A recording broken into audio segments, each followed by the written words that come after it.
aujourd'hui la docteure Charlotte Lacoste, qui va nous permettre de continuer ce voyage dans différents visages du psychotraumatisme, là en apportant vraiment un autre regard, et encore sur un autre champ, puisque Charlotte Lacoste est agrégée de lettres modernes. Elle est maîtresse de conférences en langue et en littérature française. Elle est également autrice d'un livre Séduction du bourreau et négation des victimes, paru aux presses universitaires de France. Et elle va nous proposer une analyse sensible. J'ai envie de dire que c'est la première personne qui a vraiment approfondi l'analyse des récits de près d'un millier de récits de personnes exposées aux attentats du 13 novembre 2015 à Paris. Et donc, c'est vraiment un travail très riche qu'elle va nous présenter. Merci, Charles. Merci beaucoup. Merci pour cette invitation. Alors, effectivement, moi, j'arrive d'ailleurs. Je suis spécialiste de l'analyse des textes et des discours et je travaille plus précisément sur la parole des témoins de catastrophes historiques, guerre mondiale et de décolonisation, la Shoah, le génocide des Tutsis et les attentats de Paris dont je vais vous parler aujourd'hui, dans une communication qui poursuit deux objectifs. Vous présentez d'abord le programme 13 novembre qui a été lancé par le CNRS et l'INSERM à la suite des attentats de 2015, et puis vous donnez une idée du type d'exploration linguistique qu'on peut engager sur les corpus constitués dans le cadre de ce programme. Alors, le programme 13 novembre donc, est un programme de recherche transdisciplinaire, ambitieux, piloté par le neuropsychologue Francis Eustache et l'historien Denis Péchanski, qui se décline en 4 grandes études et qui se déploie sur 12 ans, avec pour objectif d'étudier la mémoire individuelle et collective des attentats de novembre, donc pas Charlie, mais l'attentat du Stade de France, les fusillades des terrasses parisiennes et le massacre du Bataclan. Et il a été mis en place vraiment au lendemain des attentats, puisqu'il a été pensé le 17 novembre, très exactement, donc la veille de l'assaut de Saint-Denis contre les terroristes réfugiés rue du Corbillon. Alors, si ce programme s'enclenche si vite, c'est qu'il ne naît pas de rien. Il correspond à un renouvellement des travaux scientifiques autour des questions de mémoire et de mémorialisation dans un monde social de plus en plus soumis à l'impératif du souvenir. On parle de boom mémoriel. Et il s'inscrit plus précisément dans le sillage des travaux de l'historien Denis Péchanski, qui s'emploie depuis les années 2000 à favoriser un décloisonnement disciplinaire des travaux sur la mémoire en général. L'idée étant qu'on ne saurait étudier la mémoire collective sans prendre en compte les dynamiques, y compris cérébrales, de la mémoire individuelle, ni comprendre ces dynamiques cérébrales sans faire la part de ce qui les détermine socialement, avec pour objectif à terme l'élaboration de nouvelles sciences de la mémoire. Ce programme, 13 novembre, a été précédé au départ par un projet matrice qui a posé les fondements théoriques à partir de 2011 de ce travail-là, en travaillant à l'époque sur 2 terrains principaux, la Seconde Guerre mondiale et les attentats du 11 septembre. Le programme 13 novembre ambitionne donc d'étudier l'articulation, les interactions entre la mémoire individuelle et la mémoire collective à la charnière du biologique et du social, ce qui suppose de faire travailler ensemble ceux qui, d'un côté, étudient le cerveau des individus qui se souviennent et, de l'autre, ceux qui travaille sur le contenu des souvenirs individuels en lien avec les usages collectifs du passé. Donc d'associer de nombreuses disciplines, dont les neurosciences, l'épidémiologie, la sociologie, la psychologie, l'histoire, la linguistique, etc. Le programme réunit au départ 4 grandes études explorant différentes pistes. L'étude Remember, qui est pilotée par Pierre Gagnepin et qui développe une recherche biomédicale sur l'impact cérébral, cognitif et psychopathologique des attentats. C'est une grosse étude qui implique 216 volontaires soumis à des examens d'imagerie et à des tests de mémoire et d'attention, avec pour objectif d'étudier le fonctionnement des régions cérébrales impliquées dans le trouble de stress post-traumatique et d'identifier des éléments prédictifs de l'évolution des symptômes du TSPT. Autre étude, ESPA 13 novembre, c'est une enquête épidémiologique menée par Santé publique France qui vise à estimer l'impact psychotraumatique des attentats dans le but d'améliorer les dispositifs de prise en charge. Le CREDOC mène aussi depuis de janvier 2016, dans le cadre de ses enquêtes semestrielles sur les comportements et les opinions des Français, une étude sur l'impact des attentats sur la société française à partir d'échantillons représentatifs. Et enfin, l'étude 1000, qui est celle dont je vais parler, qui cherche à comprendre comment se construit et évolue la mémoire collective de l'événement et qui scrute pour ça le développement et les transformations des souvenirs individuels. Alors, comme son nom l'indique, l'étude 1000 porte sur un échantillon d'1 millier de personnes environ, reliées à l'événement de manière très différente. Le choix a été fait d'évaluer leur lien à l'événement selon des critères de proximité géographique. D'abord, des personnes qui se sont trouvées au cœur de l'événement, donc des rescapés, des policiers, des militaires, des pompiers, des médecins, des proches des victimes, c'est ce qu'on appelle le cercle 1 en rouge ici. Puis les habitants des quartiers touchés, donc le 10e, le 11e et Saint-Denis en cercle 2. Le cercle 3, ce sont des personnes qui se trouvaient dans des quartiers plus éloignés de Paris ou en périphérie de la capitale. Et puis, les volontaires du cercle 4 se trouvaient, eux, à plusieurs centaines de kilomètres, et la plupart ne connaissent ni aucune victime, ni même les lieux des attaques. Les entretiens de cercle 4 ont été réalisés donc, dans 3 villes de France, Caen, Metz et Montpellier. Alors, ce qui est intéressant, c'est qu'à ces 1000 personnes, on a posé exactement les mêmes questions, donc aux rescapés des tueries comme à ceux qui ont vécu l'événement devant leur télé, dans un entretien filmé. En gros, on leur demande un récit de leur soirée du 13 novembre, puis on leur pose des questions relatives aux conséquences des attentats sur leur vie personnelle et sur la vie du pays. Et les captations vidéo durent pour chaque volontaire entre 3/4 d'heure et 6 heures environ. Mais alors, ce qui constitue la plus grande originalité de l'étude 1000, c'est qu'elle se déploie sur la durée, puisqu'il s'agit d'étudier l'évolution de la mémoire. Donc, ces mêmes 1000 personnes seront réinterrogées 4 fois au total. Ils l'ont été juste après les attentats en 2016, puis 2 ans après, 5 ans après et 10 ans après. Et c'est à chaque fois exactement les mêmes questions qui sont posées. Donc, 4 phases. À ce jour, les 3 premières collectes ont déjà été réalisées et la 4e et dernière aura lieu en 2026. Donc, le corpus constitué par cette étude au long cours constitue pour la recherche évidemment une source d'une richesse exceptionnelle, au-delà de ses enjeux politiques. Politique parce que la mobilisation scientifique a été une des réponses de la France aux attentats de 2015, et puis parce qu'une telle entreprise d'archivage pérenne de documents audiovisuels relatifs à un événement important, traumatique de l'histoire nationale, revêt une fonction patrimoniale. Avant même de travailler dessus, il s'agit de conserver la mémoire de ces attentats. Ce qui est intéressant, puisque en participant de la mémorialisation de l'événement, ce programme fabrique en même temps un nouvel usage scientifique du passé. Donc, je vais me pencher sur la première collecte de l'étude 1000, c'est-à-dire sur les témoignages qu'on a recueillis en 2016, en phase 1, soit, alors pas 1000, mais 934 entretiens. 934 entretiens, c'est 1431 heures de film, 40 000 pages de retranscription, 14 millions de mots. Alors, ces 934 entretiens donc, se répartissent en cercle 1, c'est le plus fourni. On a 360 entretiens avec des personnes directement touchées.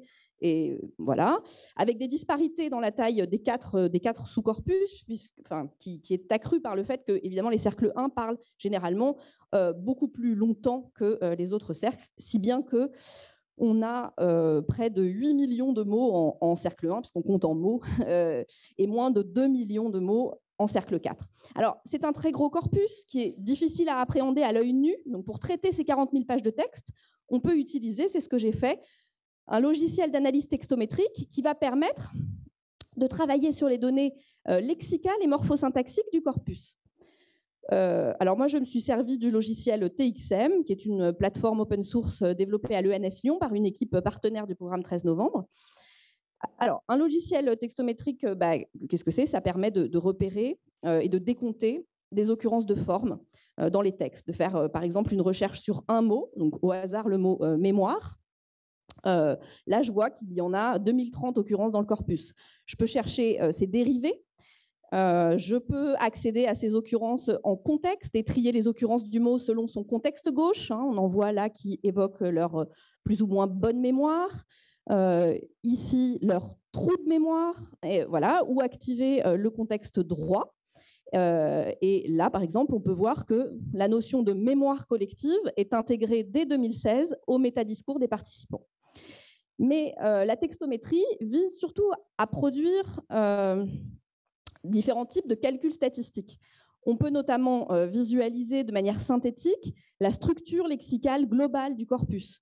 Ici, par exemple, on voit que chaque cercle est représenté, chaque cercle est représenté vectoriellement par les formes lexicales les plus fréquentes, et les cercles, ce qu'on voit, c'est que les cercles se répartissent de gauche à droite, avec un coefficient très fort de l'axe 1, ce qui veut dire que la plus grosse variation du corpus au plan linguistique est corrélée à l'ordre des cercles. C'est décisif, le cercle auquel on appartient est décisif par rapport à la langue qu'on parle et au vocabulaire qu'on utilise. Et on voit aussi que les mots utilisés en cercle 1, plutôt situés en bas à gauche ici, sont plus concrets, alors que ceux du cercle 4, plus éloignés donc, correspondent au cadrage général de l'événement. Paris, France, attentat, etc. On peut aussi observer des répulsions lexicales statistiquement significatives. On voit par exemple que la peur, en haut à droite, est une émotion sous-représentée en cercle 1, donc chez les témoins directs, et surreprésentée dans les discours du cercle 4, donc de ceux qui étaient à distance. On peut comme ça observer la fréquence relative d'un mot et chercher à savoir, par exemple, quels moyens de communication et d'information sont plus spécifiquement mentionnés dans chacun des cercles. Alors, téléphone, par exemple, est très fréquent en cercle 1 et rare en cercle 4. Si je refais le calcul pour les 7 moyens de communication les plus fréquemment mentionnés dans le corpus, j'obtiens le résultat suivant qui nous renseigne pour chaque cercle sur la manière dont les informations ont transité le 13 novembre et dans les jours qui ont suivi. Téléphone en cercle 1, SMS et Twitter en cercle 2, Facebook et la presse pour les Parisiens et les Franciliens, Internet, la radio et surtout la télévision en cercle 4. On peut travailler sur les médias les plus spécifiquement mentionnés dans chaque cercle, ce qui donne Libé dans les arrondissements touchés, Le Parisien, Mediapart et Le Figaro pour la région parisienne, et en cercle 4, Le Monde, France Inter et surtout BFM TV, dont il est question partout, mais avec un fort indice de spécificité en cercle 4. Alors, à partir de là, j'ai cherché à dresser le profil textométrique de chaque cercle. Alors, exemple avec le cercle 4, donc les provinciaux, qui a été, ce cercle, il a été un peu conçu au départ comme un cercle témoin sur fond duquel les autres cercles allaient prendre leur relief, mais il s'est avéré être une mine d'informations concernant les effets que l'onde de choc des attentats avait pu avoir sur l'opinion publique. Alors, ce qui spécifie lexicalement ce cercle, c'est 3 choses. D'abord, l'insistance sur le fait que les attentats ont bouleversé la vie quotidienne des Français, même à des centaines de kilomètres de l'épicentre. C'est la place faite à l'analyse en marge du récit, de leur récit de la soirée du 13. C'est-à-dire qu'en fait, se sentant moins légitimes, les cercles 4 essaient de rédimer par l'analyse ce que leur expérience du 13 novembre pourrait avoir d'insuffisant. En gros, j'ai allumé la télévision et puis je ne l'ai plus éteinte du week-end. Donc, ils s'efforcent pour ça de commenter, de questionner, de qualifier, d'évaluer ce qui s'est passé. Donc, on trouve tous les marqueurs d'un discours argumentatif, des phrases plus longues, plus complexes, un vocabulaire méta-analytique, une attention portée à la qualité des formulations et un souci d'explicitation. Comment dire, on va dire, je dirais. Fin de journée terrible, je dirais, vécu de loin mais touché de près, je dirais. Et troisième spécificité du cercle 4, l'exacerbation de 3 champs lexicaux, médias, politique, émotion. Alors, ce qui est intéressant, c'est d'observer l'évolution quantitative de mots qui apparaissent ou disparaissent à mesure qu'on s'éloigne des lieux des attentats. Par exemple, la fréquence du mot Bataclan est forte en cercle 1, et s'affaiblit à mesure qu'on s'en éloigne. Bon. En 2016, il arrive régulièrement que les enquêtés de cercle 4 ne connaissent pas le nom du Bataclan, alors qu'il est devenu depuis l'hypéronyme consacré pour désigner les attentats. À l'inverse, donc la fréquence de ces 3 champs lexicaux augmente donc du cercle 1 à 4. Un vocabulaire lié à l'usage intensif, voire compulsif des médias, qui est leur quasi unique mode d'accès à l'événement. L'effet de saturation des images qui tournent en boucle sur les chaînes info est l'un des grands motifs des entretiens de cercle 4. Un vocabulaire politique aussi, Front National, Vivre Ensemble, idéologie, voire géopolitique, teinté de références historiques à la Seconde Guerre mondiale, au 11 septembre et à la guerre d'Algérie essentiellement. Donc, la distance géographique permet déjà en 2016 ce recul historique qu'on n'a pas du tout en cercle 1, où les volontaires évidemment sont encore vraiment dedans. Et puis, on voit croître aussi, à mesure qu'on s'éloigne de Paris, tout un vocabulaire relatif aux émotions. La peur, on l'a dit, mais aussi impuissance, compréhension, tristesse, etc. Bref, le cercle 4 emmené par les médias, fait figure de caisse de résonance des attentats. C'est là que ça réagit le plus émotionnellement, ou en tout cas qu'on trouve le plus d'émotions exprimées, étant entendu qu'on ne travaille jamais que sur des discours en lexicométrie. Je passe rapidement sur les cercles 2 et 3 pour en venir directement au cercle 1, celui des témoins directs, rescapés, forces d'intervention.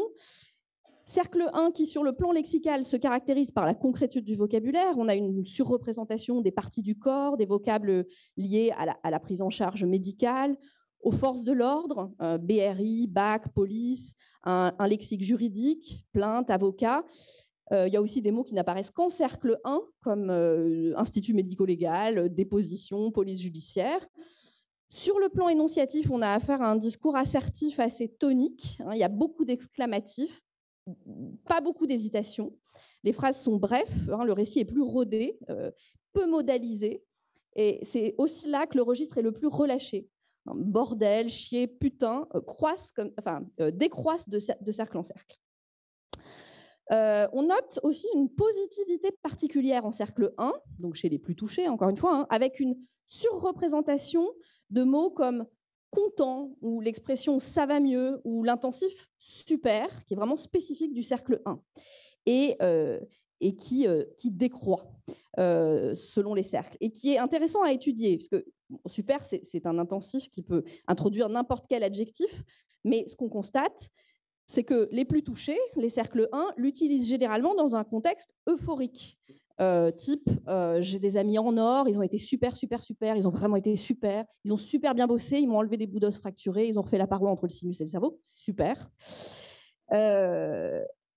Donc, il y a une façon de relativiser son sort en cercle 1 qui est assez caractéristique, et une mémoire aiguë de ce qui a résonné positivement en eux à ce moment-là. Si on se penche sur les co-occurrents de super en cercle 1, alors les co-occurrents, ce sont les mots qui sont situés le plus souvent statistiquement à proximité de la forme considérée. On voit qu'il n'y a rien de négatif à part super bizarre et super dur. Sachant que dur, c'est vraiment le mot du C1 du cercle 1 pour dire la difficulté de ce qui a été vécu. Donc dur et pas horrible, affreux, etc. Le contraste est net avec la manière dont super est utilisé en cercle 3, en revanche. Donc en région parisienne élargie. Par exemple, donc, ce qu'on voit, c'est qu'il est majoritairement dysphorique, super triste, super peur, super violente.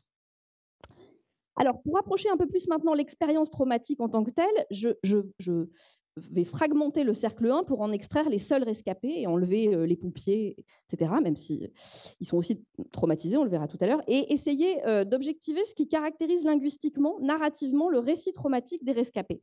Alors, pour ça, j'ai contrasté les entretiens des survivants qui ne souffrent pas tous du TSPT, mais qui se sont tous trouvés exposés à un danger de mort immédiat, avec les cercles 3 et 4, composés de volontaires qui n'ont pas du tout été exposés physiquement le soir du 13. Alors, pour synthétiser, je dirais que... Alors, j'ai mis des extraits, je ne les lirai pas et les commenterai pas tous, mais pour synthétiser, donc, je dirais que le récit des survivants a pour particularité de se déployer à ras d'expérience et de relater moment après moment tout ce qui a été perçu et pensé dans le laps de temps considéré. Donc, c'est une relation et presque un compte-rendu plus qu'un récit. Le témoin se réimmerge dans son expérience, tout s'ordonne autour de la première personne. Alors, la première personne a fonction sujet, mais surtout, et encore plus, la première personne en position d'objet est spécifique du discours des survivants. Ils vont me voir, etc. Il joue un rôle de patient plutôt que d'agent, et le récit qu'il produit donc, épouse le flux de conscience qui a été le sien sur le moment. Une conscience subjuguée par la réalité environnante, avec au plan spatial une restriction du champ perceptif, et au plan temporel une suspension du temps qui se marque notamment par la valeur aspectuelle des temps dominants du récit, et en particulier l'imparfait, inaccompli. Ce rétrécissement de la focale, qui enregistre au ralenti et fonctionne comme un filtre hyper sélectif, semble bien correspondre à l'état d'hypervigilance ciblée dans lequel le témoin était au moment des faits. ce qui signifie que se rejoue dans le récit même, hein, ça m'intéresse en tant que narratologue, mais se rejoue dans le récit quelque chose de l'état du moment. On a comme une photo, une logographie de ce moment. C'est une prise de conscience qui se redéploie sous nos yeux, dont la narration mime les étapes, un peu comme dans un récit de rêve, en retrouvant l'un après l'autre les éléments sur lesquels l'attention s'est fixée sans comprendre, puisque le témoin n'a pas le surplomb nécessaire, ce qui produit donc moins un récit qu'un registre des états de conscience successifs du témoin avec des intermittences chronométrables et qui avance à coups de « et là »,« et donc »,« et puis » à l'entame des phrases. Qui viennent substituer, c'est et donc, et là, et puis, viennent substituer à la logique causale défaillante une logique temporelle. On est vraiment dans l'infranarratif. Le survivant ne raconte pas une histoire. La mise en récit supposerait une mise en tension qui est rendue impossible par cet achoppement de la causalité. Il ne peut que rapporter sur un mode énumératif les fragments d'informations que sa conscience sidérée a enregistrés. On peut imaginer que le ressassement, le besoin de raconter des survivants ou d'essayer de raconter encore et encore puisse aussi venir du besoin de réinjecter de la causalité dans ce qui en était totalement dépourvu, et le récit en porte les marques. Certains en parlent d'ailleurs de ce besoin de maîtrise sur le récit. De récupérer un pouvoir sur eux-mêmes en se rendant capable de refaire le puzzle, comme dit ce volontaire. Je pense que la pièce manquante du puzzle, ici, c'est vraiment la causalité qui a déserté le récit. Donc, on se refait le film indéfiniment dans le but que ces fragments déliés fassent enfin récit, fassent sens, en fait.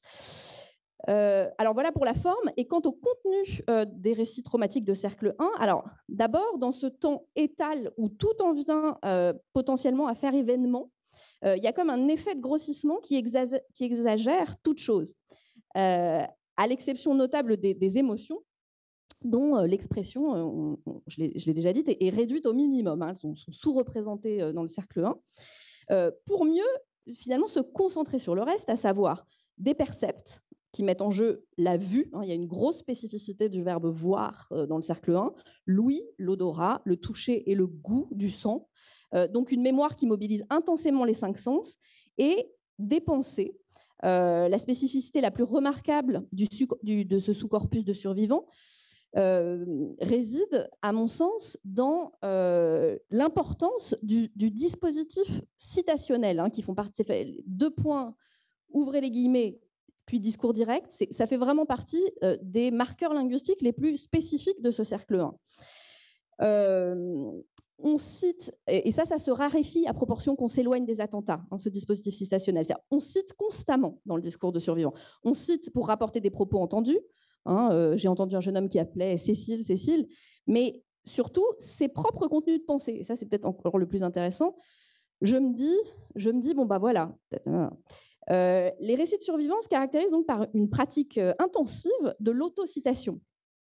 Alors, ce je me dis, on le retrouve constamment. On le retrouve presque à chaque paragraphe qu'on travaille dans ces récits-là.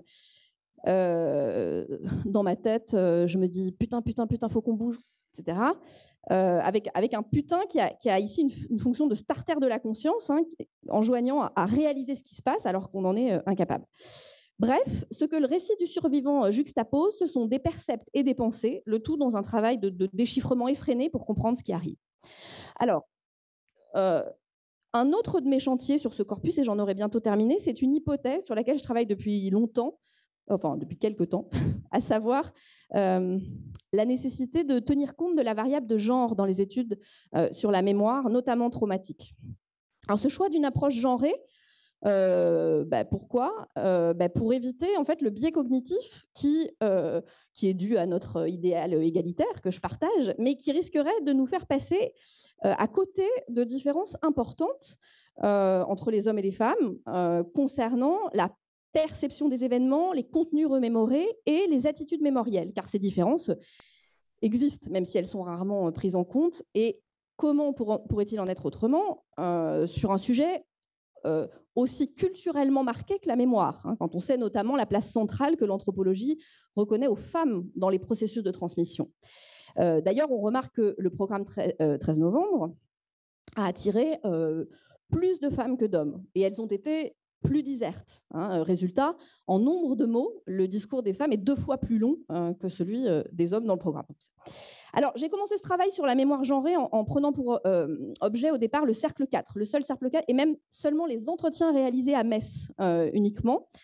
Je suis partie du fait que l'entretien de la mémoire entre traditionnellement dans les fonctions coutumières des femmes, et j'ai cherché à en savoir plus sur ce qui perdure ou se renouvelle de leur fonction de gardienne des généalogies et de la mémoire collective quand on passe de la sociabilité restreinte du groupe familial, social, à une collectivité plus vaste, ici, la nation tout entière. Et qu'on a affaire donc à un événement type attentat qui violente le corps social tout entier. Ce qu'on observe dans le sous-corpus messin, c'est que, je résume à gros traits, les femmes se sont beaucoup plus impliquées dans le travail de domestication de l'événement, c'est-à-dire sa mise en récit intrafamilial et la gestion de ses répercussions sur l'entourage, qu'elles ont été plus atteintes par l'événement et plus durablement, c'est-à-dire leur vie personnelle ou professionnelle s'en est trouvée davantage bouleversée que celle des hommes, et enfin qu'elles ont endossé, même à distance, et même si l'événement concerne des personnes dont elles ne sont pas proches affectivement, un rôle de veilleuse. Elles veillent sur les leurs, elles veillent comme des vigies sur le déroulement des événements. Beaucoup ont entamé au soir du 13 novembre une veille informationnelle qui va durer des semaines. Elles veillent tard et les difficultés qu'elles ont à dormir perdureront parfois des mois après, ce qui n'est pas du tout le cas dans le sous-corpus homme des volontaires messins. Et elles veillent les morts en renouant avec des formes de rituels qui parfois les surprend elles-mêmes. Ces veilleuses sont aussi des pleureuses, en somme, qui prennent part au deuil collectif du pays. Alors, tout ça m'a conduite à faire l'hypothèse d'une répartition genrée de la mémoire, assignant une charge mémorielle spécifique aux femmes. Alors, pour ça, j'ai travaillé sur un sous-corpus de cercle 4, mais l'hypothèse d'une mémoire genrée peut être conduite à différents niveaux d'analyse. Si on se penche sur la minute de silence, par exemple, on peut constater, alors la minute de silence, on peut constater qu'elle est genrée. Le fait de l'évoquer ou non dans le cours de l'entretien, tout cercle confondu, le fait de l'évoquer ou non est genré, c'est-à-dire son emploi est assez nettement l'apanage des femmes, à gauche ici. Ce qu'on en dit est genré. Alors, si on fait une analyse contextuelle des occurrences du mot minute de silence en cercle 3, celui où il en est le plus question, on observe que quand les hommes mentionnent la minute de silence, c'est pour dire qu'elle a eu lieu à tel ou tel endroit. Personne n'est interrogé directement là-dessus. On en parle ou on n'en parle pas dans le cours de l'entretien. Ça vient de l'enquêter. Il est très rare que les hommes précisent la manière dont ils l'ont vécu ou ce qu'ils en ont pensé. Les femmes en parlent nettement plus souvent. Elles en disent plus de choses. Elles formulent le fait que ça a constitué une étape importante pour elles, mais surtout, elles semblent globalement plus concernées par cet événement, notamment en tant que mère.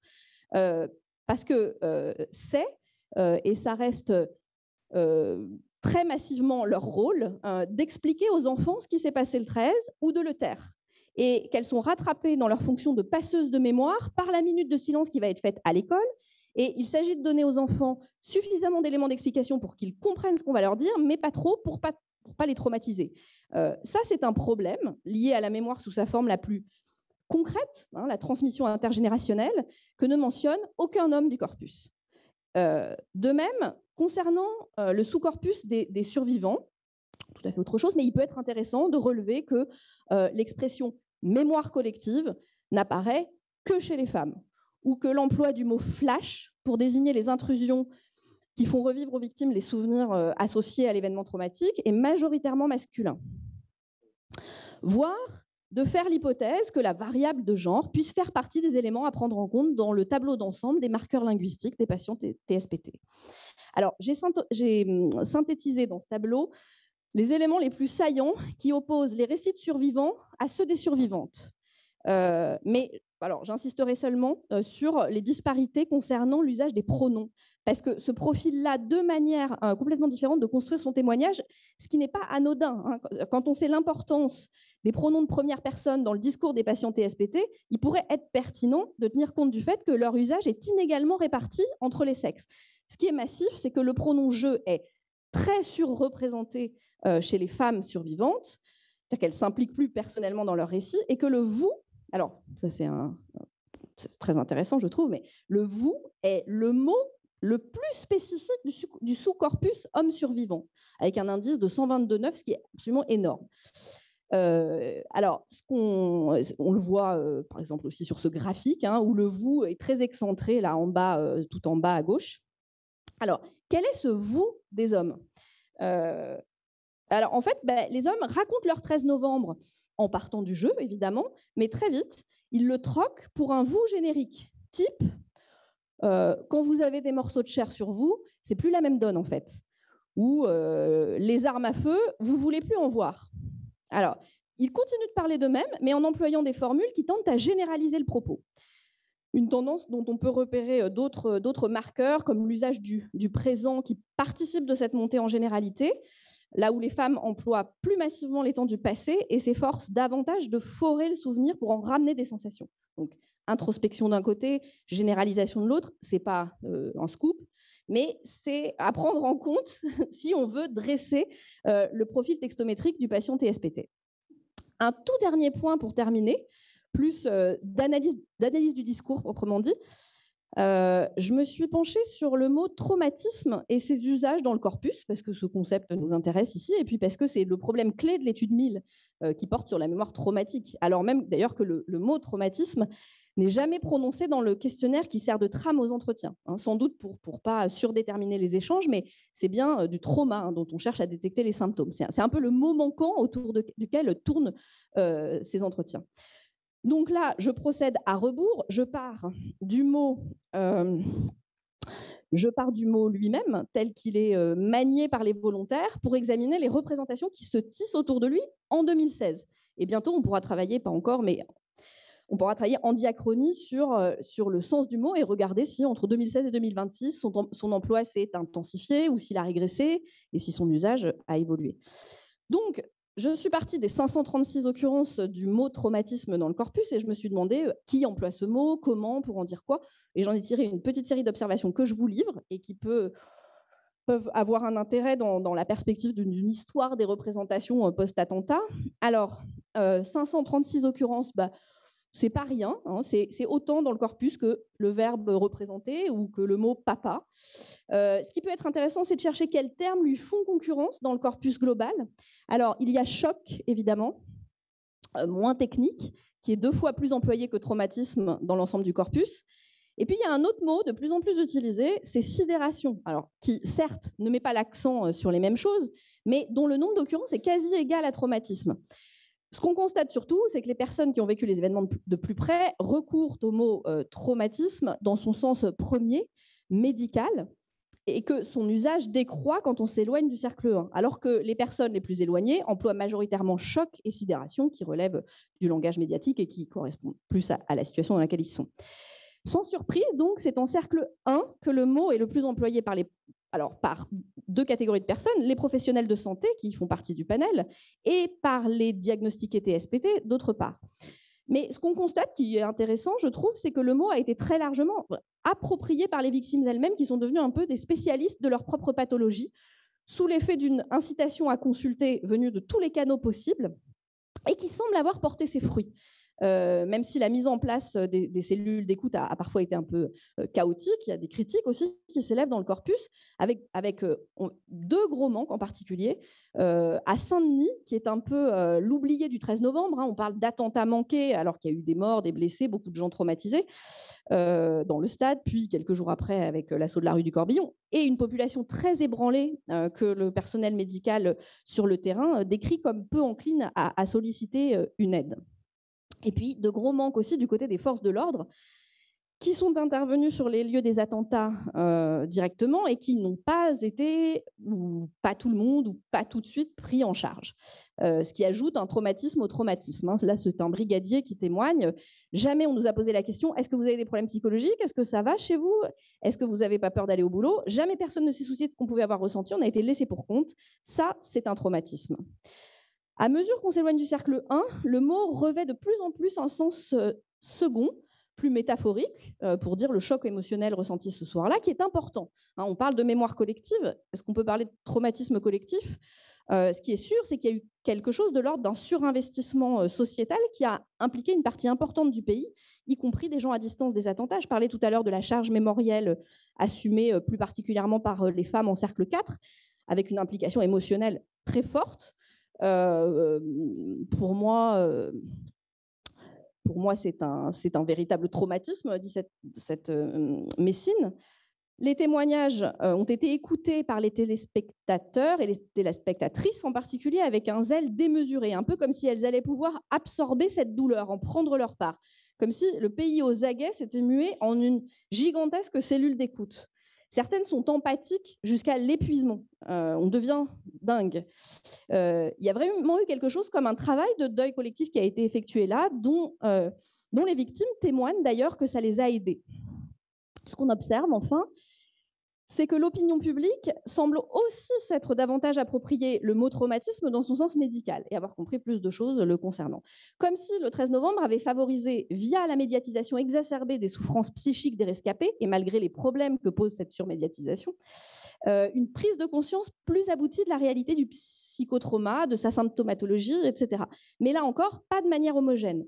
En dehors des professionnels de santé et des patients TSPT, ce sont les jeunes et les femmes qui manient le mot traumatisme avec le plus d'aisance et de dextérité. Les femmes du panel admettent aussi elles admettent plus facilement avoir subi un traumatisme. Elles ont manifestement, statistiquement dans le corpus, plus de facilité à consulter. S'ils n'ont pas été diagnostiqués TSPT, il est rare que les hommes emploient le mot. Et quand ils l'emploient, c'est dans un sens plus général, pour parler de traumatisme de la France, par exemple, pas de leur cas personnel, même s'ils sont rescapés.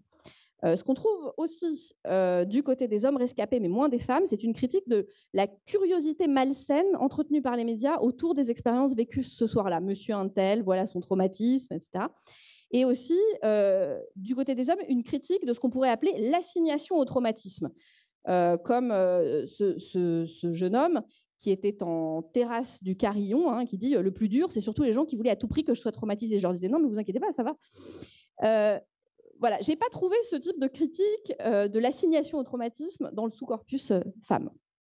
C'est peut-être du déni et tout ça, mais je ne sais pas. Mais...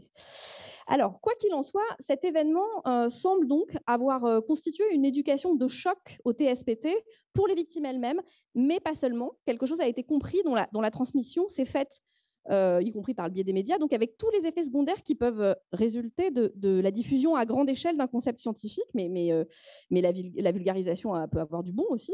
Il y a comme une sorte de vulgate qui s'est diffusée, qui vaut ce qu'elle vaut médicalement, mais qu'on pourrait résumer en 3 points, qui rendent compte, et je m'arrêterai vraiment là, de la représentation que les gens se font du psychotrauma, à tort ou à raison. Donc je m'appuie sur l'ensemble du corpus pour ça. Premièrement, les blessures physiques sont une chose qui polarise le regard, les blessures psychiques en sont une autre qu'il ne faut pas minimiser. Quoique invisibles, elles peuvent avoir de graves effets. Donc on voit tout le monde qui a bien intégré cette idée. Même ceux qui n'ont pas été blessés dans leur chair ont peut-être été traumatisés. C'est important parce que ça pose parfois se pose parfois un problème de légitimité du traumatisme. Ça aussi, on le voit bien dans le corpus. Il a été difficile à certains de ceux qui s'en sont sortis indemnes physiquement de se considérer comme des victimes. Il y a un otage du Bataclan qui dit « j'aurais préféré me prendre une balle dans la jambe ». Et c'est encore plus difficile pour ceux qui n'y étaient pas, comme par exemple cette mère qui a longtemps cherché sa fille, indemne finalement, et qui dit « n'ayant pas été touchée, je me sens presque illégitime dans ce traumatisme ». Deuxième point de la vulgate, non seulement les blessures psychiques ne sont pas visibles, mais même elles peuvent être enfouies profondément au point de demeurer invisibles, même pour ceux qui en sont victimes et se réveiller plus tard. Alors ça, il y a une conscience très nette des potentiels effets à retardement du traumatisme et une vraie crainte. Vous pouvez rentrer chez vous, passer 2 mois et tout se passe bien, et à un moment, vous êtes happé. D'où le sentiment exprimé régulièrement de vivre avec une épée de Damoclès au-dessus de la tête. Le traumatisé, dans son discours, celui de ses proches et même ceux des gens très lointains, encore une fois, porte en soi quelque chose qui peut ressurgir à un moment, se déclencher n'importe quand et se réactiver indéfiniment. Un peu comme si on avait en soi une bombe à retardement. Et je trouve intéressant dans le contexte, ce parallèle entre trauma et bombe qu'on retrouve dans plusieurs témoignages, sans que ça soit toujours conscient. Selon cette représentation, le trauma fonctionne en fait comme la bombe qui l'a provoqué. Il est dissimulé. Et à un moment, on ne peut pas savoir quand, ça explose. D'ailleurs, pour décrire la menace terroriste, les volontaires utilisent fréquemment la métaphore de l'épée de Damoclès aussi, donc qu'on retrouve ici pour décrire le trauma lui-même. Et on voit une femme ici qui compare même les traumatisés à des cellules dormantes. Troisième point de la Vulgate, pour éviter l'effondrement ou l'explosion redoutée, il faut purger le trauma en parlant de ce qui a eu lieu le plus tôt possible et le plus possible. Il faut le faire sortir. Alors, plusieurs termes sont utilisés pour décrire le processus de purgation: extérioriser, se décharger, évacuer. Surtout, alors ça, c'est acquis. Il y a une vraie foi dans les vertus de l'évacuation rapide pour pas que ça s'enquiste, car plus les traumatismes s'installent, plus ils sont difficiles à faire disparaître. L'autre risque, c'est que le trauma non purgé se transmette à d'autres. Alors, cette idée de transmission, elle est récurrente aussi. Les femmes rescapées, en particulier, redoutent les effets que leur traumatisme pourrait produire sur leur entourage proche. On ne sait pas vraiment dans quelle mesure mon fils ne peut pas être atteint à un certain moment. Le mot « contaminé » est même prononcé. Exemple avec cette femme qui a voulu ménager un frère un peu âgé et qui, je lui ai même pas dit que j'étais au Stade de France, j'ai évité de le contaminer avec tout ça. Alors, cette idée que le trauma non traité se transmet est vraiment récurrente.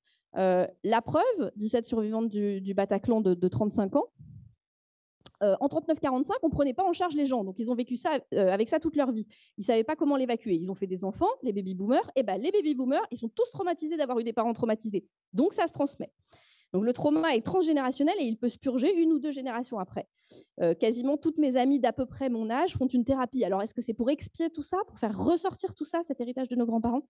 Voilà. Donc, alors, tout ça est pas, disons, une approche de spécialiste, hein, mais il me semble qu'il y a de la pédagogie qui a été faite autour de ces questions-là à l'occasion du 13 novembre, qui a produit un savoir dans l'opinion publique dont on peut faire l'hypothèse qu'il a pu avoir des effets ensuite, après 2015, sur notamment l'ouverture de la parole en matière de violence sexuelle. C'est-à-dire, connaissant mieux les symptômes d'un traumatisme, les femmes les reconnaissent mieux aussi. Ça fait longtemps que la connaissance et la diffusion de connaissances en matière de troubles psychotraumatiques avance alternativement et comme complémentairement sur le terrain militaire et domestique, violences guerrières et sexuelles. C'est aussi une nouvelle page de l'histoire du traumatisme et de sa compréhension à l'échelle du grand public qui s'est écrite dans la période post-attentat. Je vous remercie, je suis désolée, j'ai été très longue.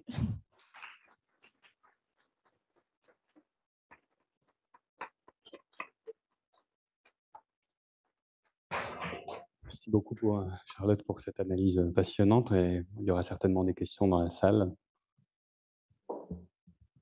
Julie.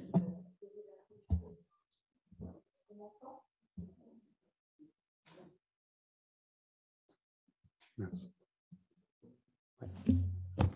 Là, ça va mieux. Merci beaucoup pour votre propos très riche et passionnant. Effectivement, le discours, c'est un des aspects de la clinique du psychotrauma. Certaines victimes peuvent parler. Pour d'autres, c'est plus compliqué. Ça va passer par le corps. Vous avez abordé la question du contenu du discours et on en voit toute la richesse et on pourrait vous écouter pendant des heures. J'avais une question peut-être au niveau de la forme du discours. Est-ce qu'avec vos techniques d'analyse, vous avez la possibilité d'analyser peut-être la pression du discours, l'affluence verbale, la rythmicité du discours des personnes qui ont pu être exposées à des traumas? Est-ce que c'est des choses qui sont possibles ou est-ce que c'est des choses qui ont été envisagées? Et si elles n'ont pas été retenues, pour quelles raisons? Alors, quoi exactement, ce que vous entendez par rythmicité du discours? En fait, parce qu'on peut envisager d'analyser beaucoup de choses un peu précisément sur un corpus pareil. Par exemple, on pourrait imaginer que chez des personnes avec TSPT, avec des symptômes neurovégétatifs très importants, on puisse y avoir une pression du discours très importante avec des personnes qui parlent extrêmement vite. On peut imaginer que lorsque la personne évoque l'événement traumatique, il puisse y avoir des coupures liées à des processus dissociatifs. Et je voulais voir si vous étiez allé à ce niveau de finesse clinique dans votre analyse. Alors, on est outillé pour le faire. C'est l'objectif. C'est l'intérêt de ces entretiens filmés, c'est qu'effectivement, il y a un minutage, un séquençage extrêmement précis des discours. Et donc ça va. Disons qu'on ne l'a pas encore fait, ça va être possible de le faire. Mais on a besoin, là, une suggestion comme celle-ci, on en a typiquement besoin pour savoir quoi aller chercher. Nous, on est prêt à aller chercher plein de choses linguistiquement, mais effectivement, tout l'intérêt de ce dialogue des disciplines, hein, c'est de savoir ce qu'on va chercher. Parce que c'est toujours pareil, en analyse du discours, en textométrie, on ne trouve absolument que ce qu'on cherche. Enfin, c'est comme ça que ça marche. Et donc, la machine à quoi on soumet ces corpus ne peut rien donner toute seule, évidemment. Donc, il y a tout un ensemble d'hypothèses avec lesquelles il faut arriver. Et ça fait partie des hypothèses qu'on peut construire pour aller voir comment effectivement ça fonctionne en termes de rythmicité. Tout à fait. Ouais, je note. Merci. Peut-être encore une question dans la pièce? Oui. On a même deux.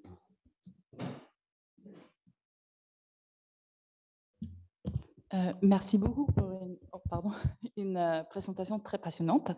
Et peut-être que ça va ressembler un peu à la question qui a été posée, mais c'est juste pour l'étude Tresens, car c'est une étude longitudinale avec plusieurs vagues d'entretien.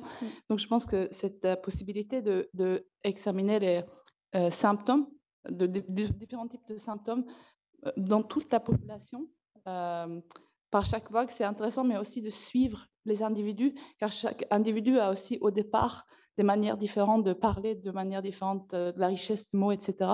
Donc, de suivre l'évolution du discours avec l'évolution des symptômes, ça pourrait être très, très nouveau et très riche, je pense, car comme ça, de voir si une personne où il y a une diminution des symptômes, si on voit aussi un changement de discours, et pour ceux que ça ne fait pas la même chose, de voir s'il y a là une corrélation. Ça pourrait être très, très intéressant. Donc, merci beaucoup.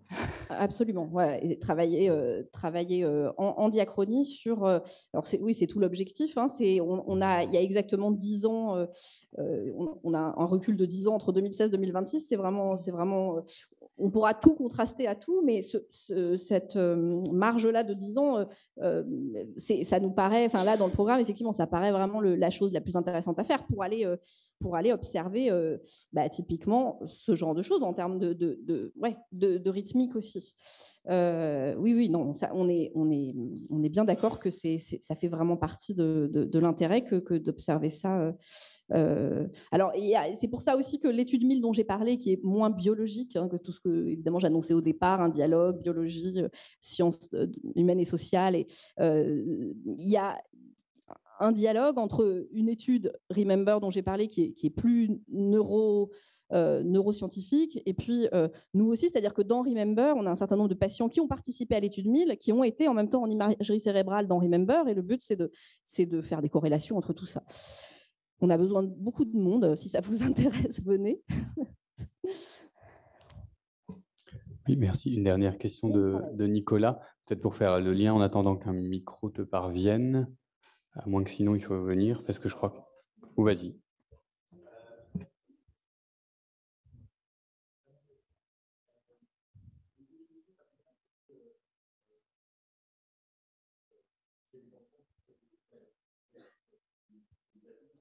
Uniquement. Et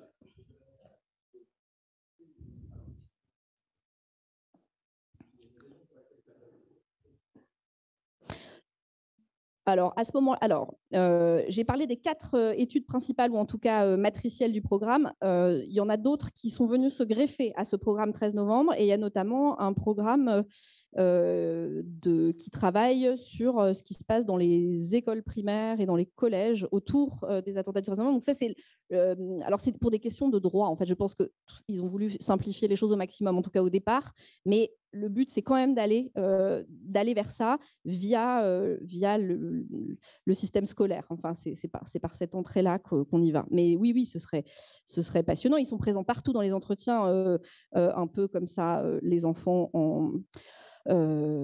en ligne de fuite. Hein, ils sont très souvent mentionnés dans leur. Enfin, c'est passionnant ce qui en est dit, et c'est une problématique. C'est une problématique récurrente des parents en particulier, et des mères en particulier du panel. Ouais.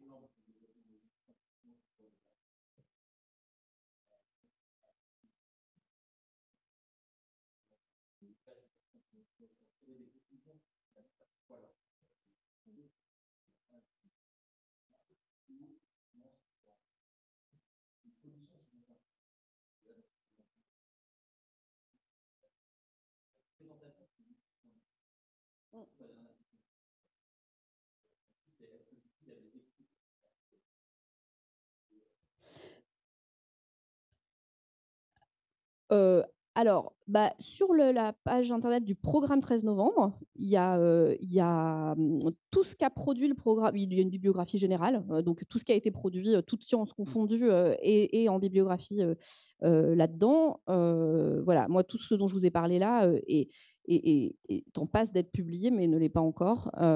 Voilà. Mais sur les enfants, je pense qu'il y a quand même vraiment, c'est une vraie question, c'est un vrai problème, et il y a une vraie timidité en fait à aller là-bas, parce que même quand ils vont dans les écoles, c'est beaucoup axé sur les enseignants et enseignantes, ce qui leur a été, qu'est-ce qu'ils ont dit, comment ils ont abordé le sujet avec leur classe, etc.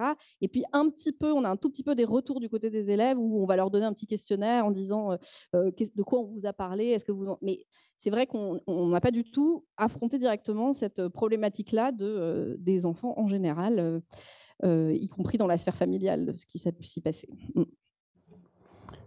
Merci encore, Charlotte. Donc tu as bien fait le lien, ce qui n'était pas forcément attendu, avec la session pour cet après-midi sur la question de la transmission dans le transgénérationnel. Juste une dernière remarque aussi pour rebondir sur ce que disait Lise. Il y a deux grands absents, je trouvais, dans le discours que tu évoquais des cercles 1. C'est le côté de l'émotion qu'on aurait pu s'attendre à trouver, mais qui en fait n'est pas. Et puis le côté mise en histoire. Et donc je trouve ça me parle beaucoup dans la question de l'évolution des récits. Est-ce qu'avec le temps, avec ceux qui vont se remettre aussi, vont être capables à la fois de remettre quelque chose en histoire et aussi remettre de l'émotion sur les mots, finalement de passer du trauma à l'émotion, puisqu'on est dans les sciences du langage, l'émotion c'est ex moere, c'est quelque chose qui sort, qui va de l'extérieur, un mouvement, et qui passe, et donc quelque chose qui arrive à enfin arriver à se mettre dans le passé. Tout à fait. Ça, la suite au prochain numéro, c'est-à-dire on verra effectivement si de l'émotion réapparaît là-dedans ou pas, d'une part, et d'autre part, de l'histoire aux deux sens du terme, c'est-à-dire refaire histoire, refaire récit par rapport à ce qui leur est arrivé, où ils ont du mal à ce que ça se narrativise, d'une part, et puis le lien à la grande histoire qui est encore rudimentaire à ce stade. Ouais. Merci encore, je pense qu'on peut t'applaudir.